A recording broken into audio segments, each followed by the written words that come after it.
This is TWiT. There's been a lot of criticism of Elon Musk's plan to launch 12,000 satellites. Yeah, Jesus. 12? Yeah, it's an up to... I think over 40,000 total. Yeah, and he's got already approval for the first 12,000. He's already launched 160. This is part of his attempt to wire the world, global internet via Starlink. He's not alone. Jeff Bezos is doing the same thing. And maybe Apple is planning something similar. Mark Gurman's story in Bloomberg. Apple has secret team working on satellites to beam data to devices. I'm not sure Mark's interpreting the information correctly. Apple, he says, has about a dozen engineers from the aerospace, satellite, and antenna design industries working on the project with the goal of deploying the results within 5 years. I'm wondering, though, if Apple's planning on launching satellites, which he seems to imply, or they just want to be ready when Starlink and Jeff Bezos' effort and other efforts come to fruition so that their phones can be satellite ready. I don't know what to make of this. It's such an inefficient way to get data to a phone. We're talking about the latency of just simply Bluetooth headphones. Now think about the latency of a signal that has to go from a base station up to a satellite, then down to a phone again. I mean, there's a reason why Starlink's latency, according to Musk, is very low because they're low Earth orbit. They're not as far as all that. I think he was claiming latency comparable to terrestrial internet. He's also saying that we could just get everywhere by digging tunnels and putting our cars on rails. He's ruined his credibility, I understand. And it's also a problem of you can't just keep throwing huge constellations of satellites in orbit. You can't do that.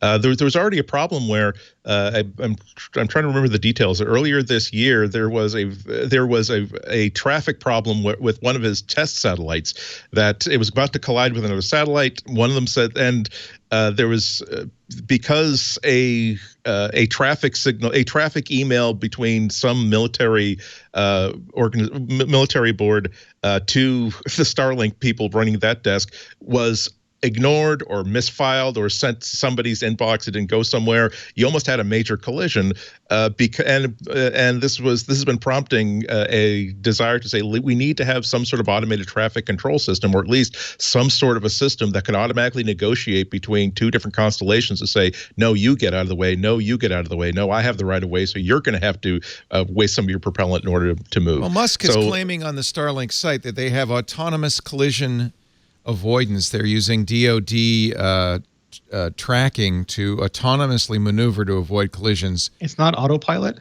Yeah, practically with space debris and other spacecraft. It's too bad that Elon has kind of hurt his credibility long term because you have to take everything now that they say with a grain of salt. But that's clearly something that would have to be solved if you're going to have what would triple the number of satellites in orbit over the next few years. But nevertheless, he's got FCC approval to launch the first 12,000. He says he's going to do it. It'll be operational in 2021. And so it would make sense for Apple, if this thing's going to be up there, you'd need a specialized receiver. It would be sensible for Apple to start looking at, well, what do you need to put into an iPhone? We want everybody to put up satellites. We didn't even let everybody put copper. We allowed copper monopolies. And we're going to let everybody just throw up any satellites they want. Well, so far, yes. Yeah, I mean, it's that's how it always starts. Yeah. It's always open until they regulate it. Yeah. There was that Chris Kazak's video about how we put enough stuff in space, we theoretically just lock ourselves in here because you can never leave orbit without being shot by a billion particles. Yeah. There's also he's also promising that we're gonna come up with a new sort of anti-reflective coating because now all these objects in the air are contaminating astronomical. I'm sorry, I've been speaking way too much today. Astronomical viewings.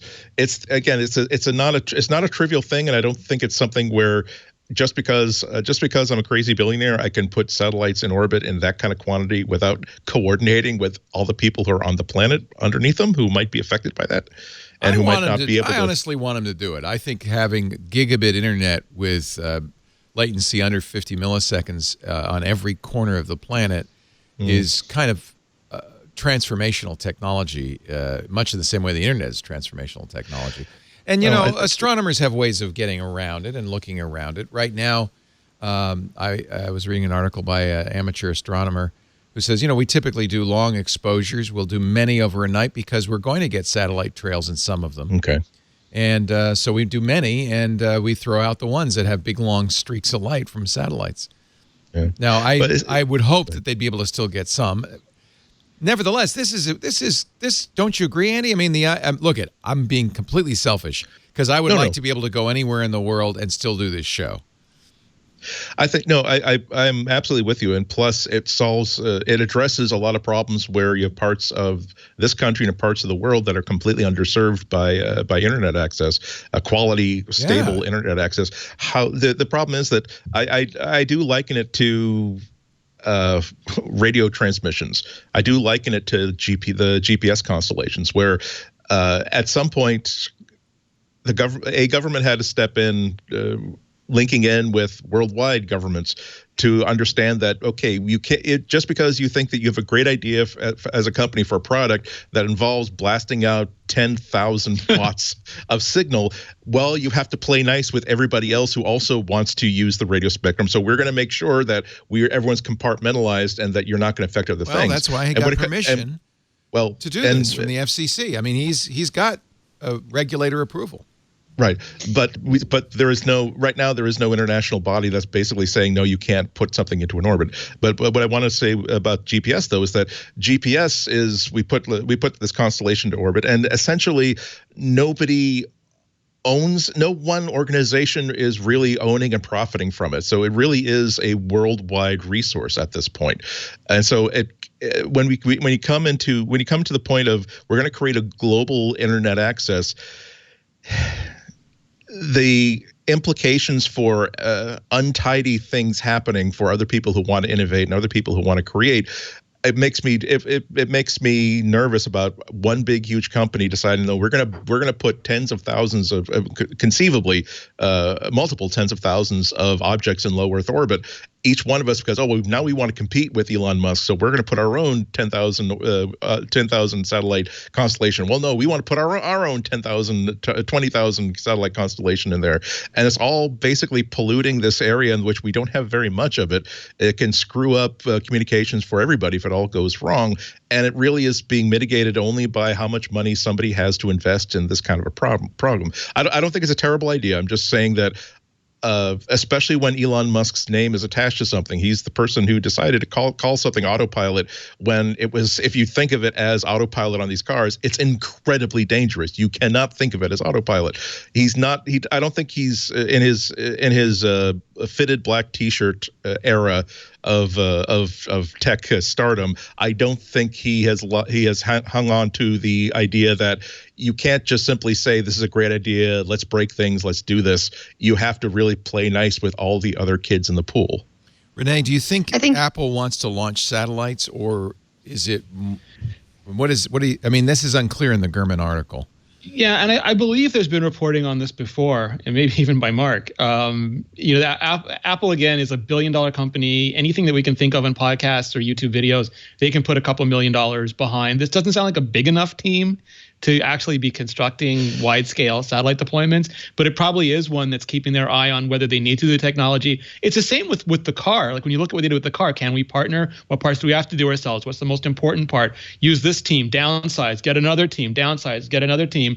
If we could see the sausage made before the iPhone, you probably would have never thought the iPhone would have come out, like two different projects, people leaving, people coming in. And it seems like this is just very early stage to either do their own if they have to, or like you said, Leo, partnering if that turns out to be the best solution and it's actually a viable system. Lory?